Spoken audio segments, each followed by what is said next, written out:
Hey there guys, welcome to the video. My name is Pushpinder Gill, and in this video we're going to be talking about the effect of an indirect tax on the demand for and the supply of a product, right?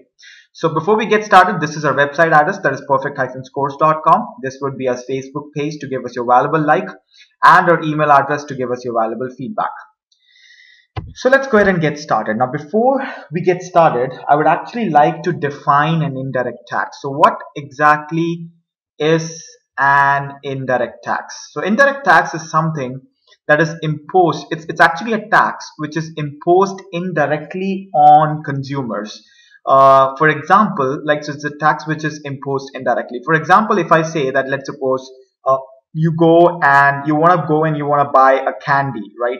So the cost of a candy, or let's suppose the price for a candy, it's $10. However, you pay $1 tax on it and you end up paying $11.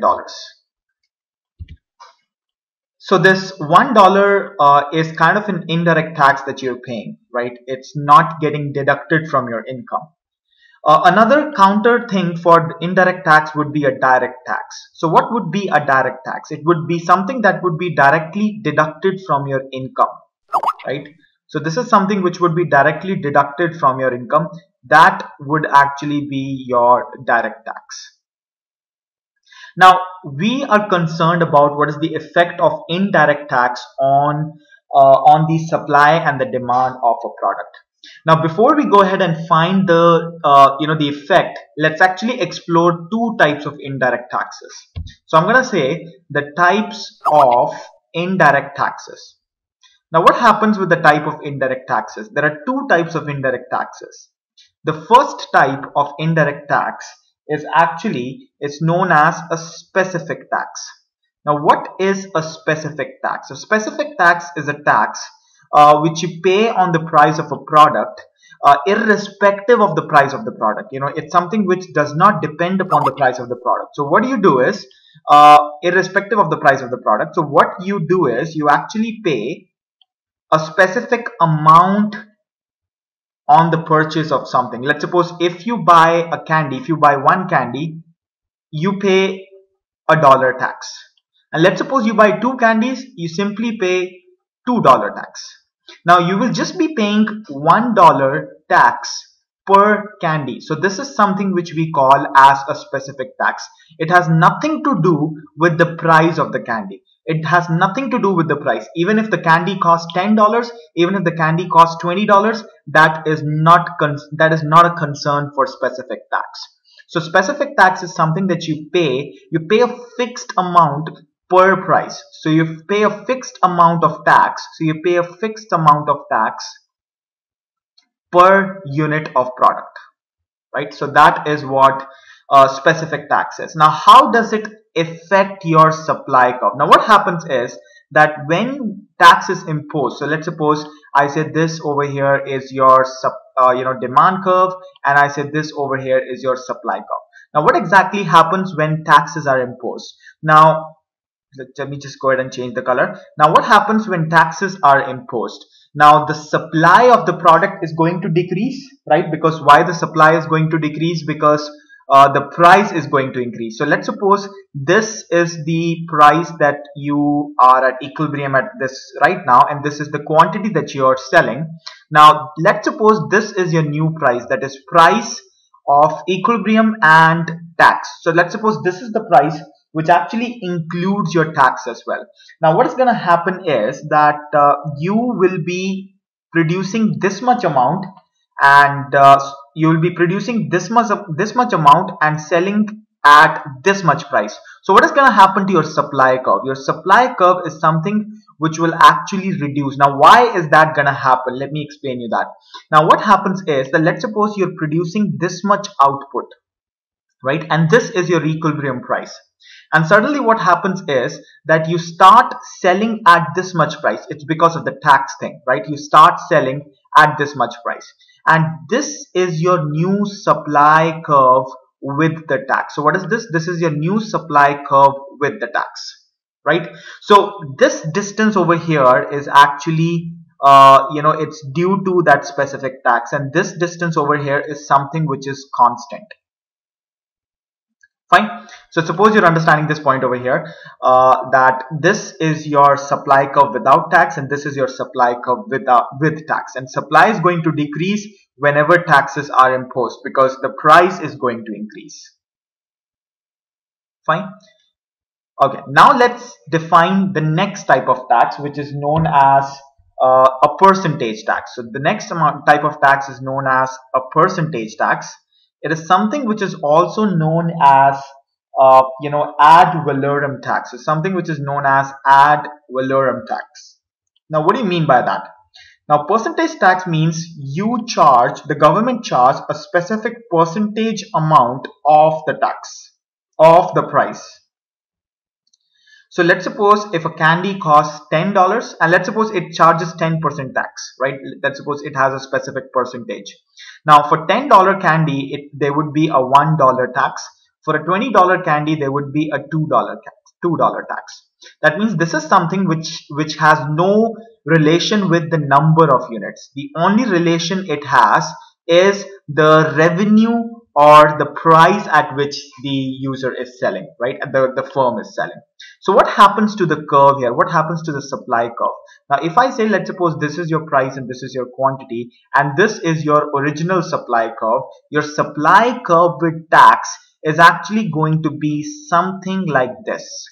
Now, why does this gap widen, right? Why does this gap keeps on increasing? Because as you keep on selling more and more quantity, that means, let's suppose you sell $100 worth of quantity.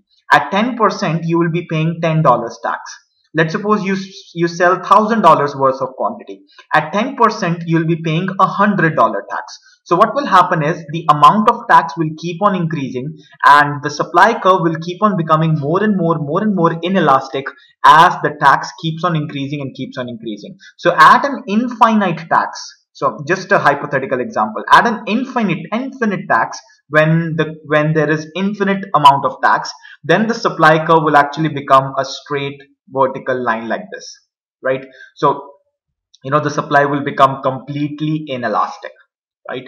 So that is what it means. That means the percentage tax means that you charge a specific amount percentage of the price, and the tax keeps on increasing as the quantity increases. Now let's go ahead, and I suppose you've understood all this. Now let's go ahead and understand the importance. Let's understand what happens whenever tax is imposed. So what I'm going to do is I'm going to have a big curve over here, something like this. So let's suppose this over here is your price, and let's say this over here is your quantity. Now let's say this is your original supply curve and this is your original demand curve. Right? Now this is the equilibrium quantity that you're producing at, and this is your equilibrium price at which you're producing at. Now let's suppose what happens is government imposes the tax. So since when it imposes the tax, the supply curve, I'm sorry, this is the demand curve and this is the supply curve. I always mess it up. Alright, so now what happens is that because the taxes are imposed, the supply is going to shift to the left like this. The supply is going to decrease. So this is the supply curve with tax. Now what happens is that the firm still produces this much quantity. The firm still wants to sell this much quantity. So what happens is it actually sells at this price here. So what happens is it actually sells at this price over here. However, since the firm is selling at this price, this is the expected supply of the firm. The firm is still producing at this supply curve.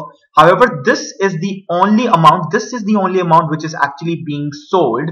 That means this distance over here represents the excess supply which the firm has right now. Right? So what happens? I'm going to explain stepwise. First step, the tax is introduced. Second step, what happens is that the supply curve shifts up. So the supply curve shifts up.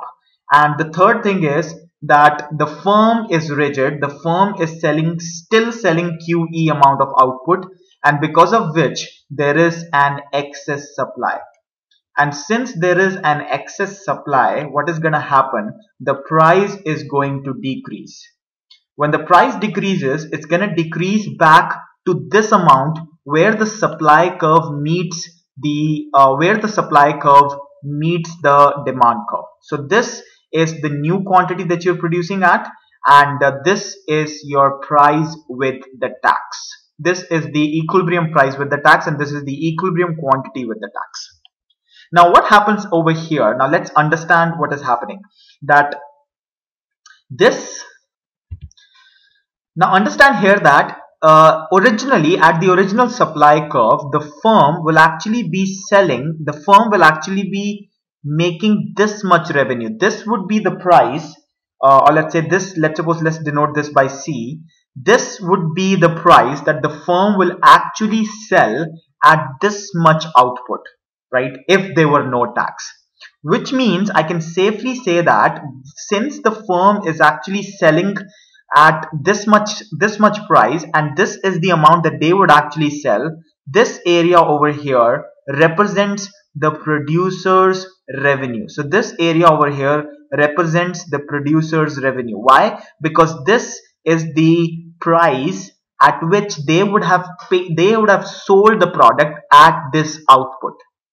Now what do I mean by this revenue, this whole revenue? This whole revenue here is the tax that is being paid, right? So this whole revenue over here, it's the tax that is being paid. So this whole thing is the tax. So let's suppose if I define this whole thing is the tax.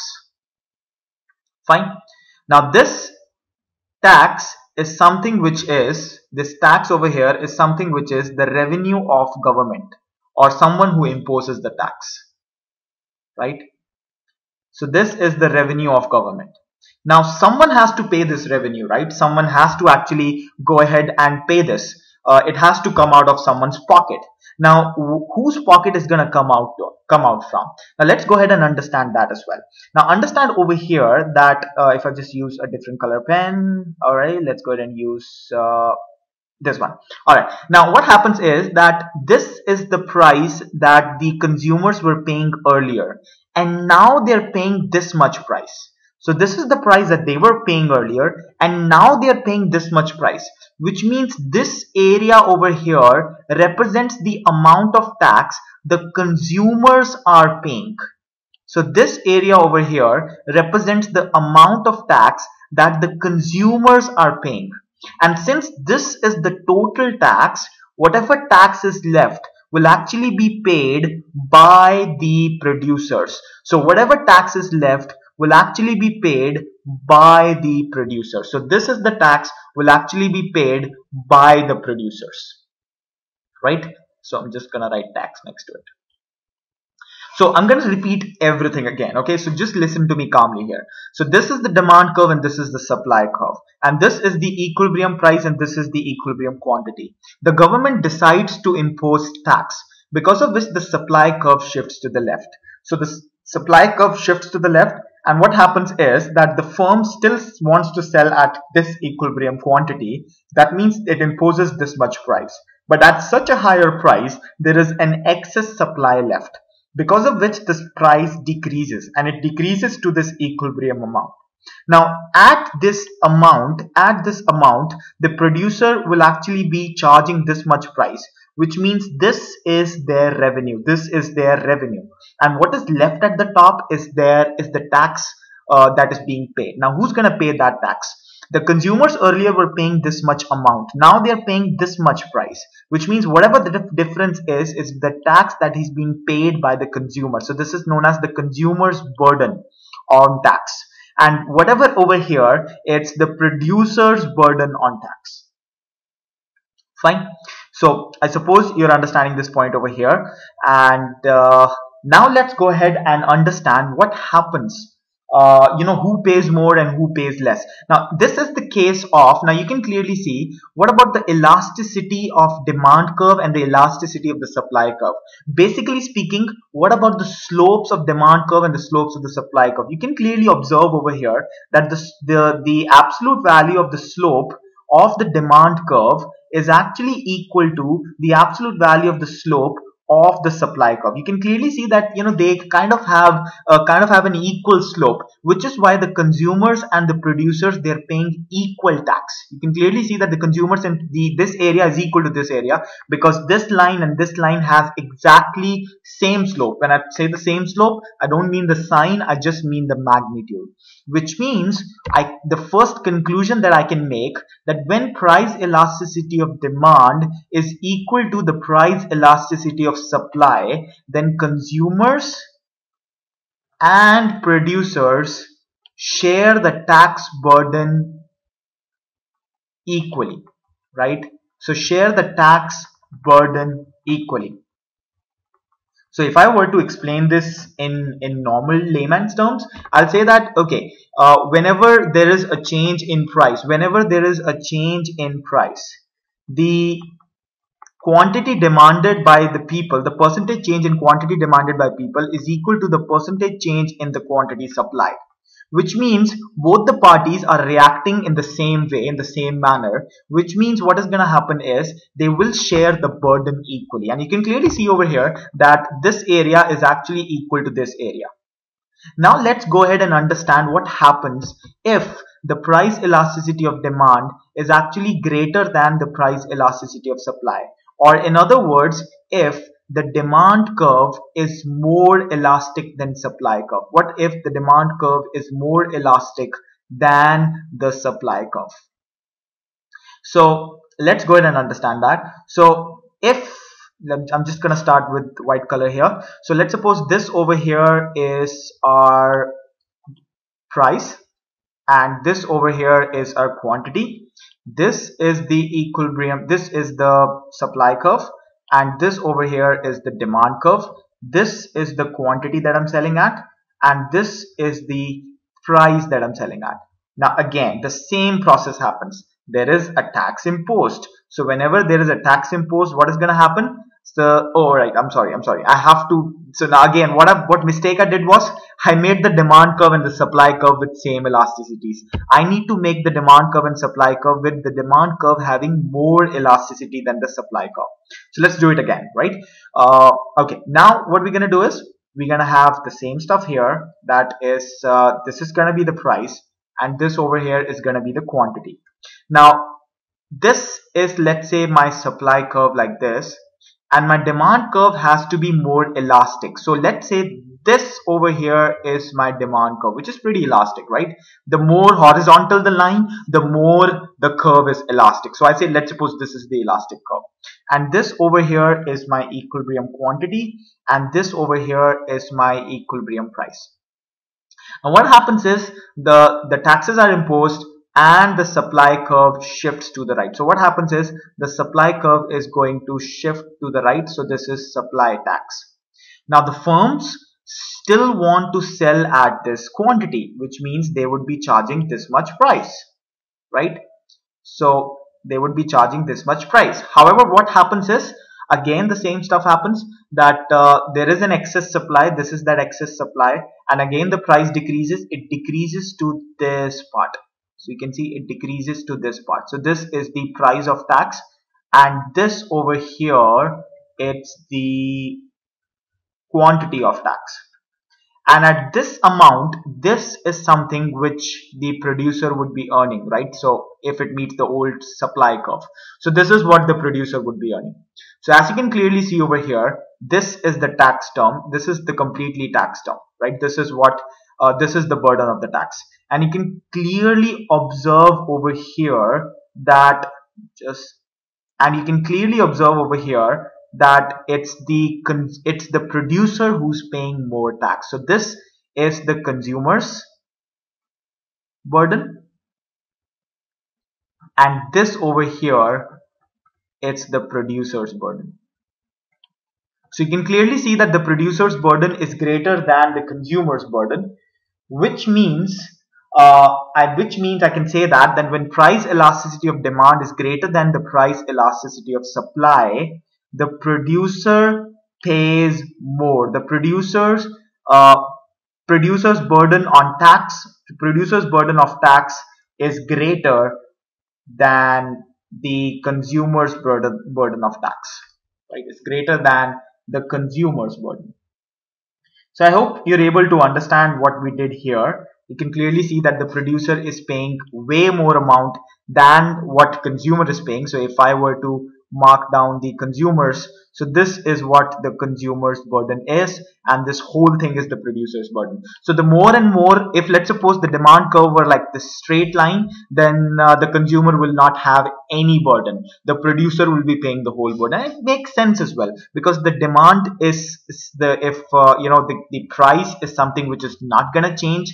So if let's suppose if I have something like this, right, a perfectly elastic curve, no matter what taxes you impose, the firm can never change the price, which means it has to take care of all the burden by itself, right?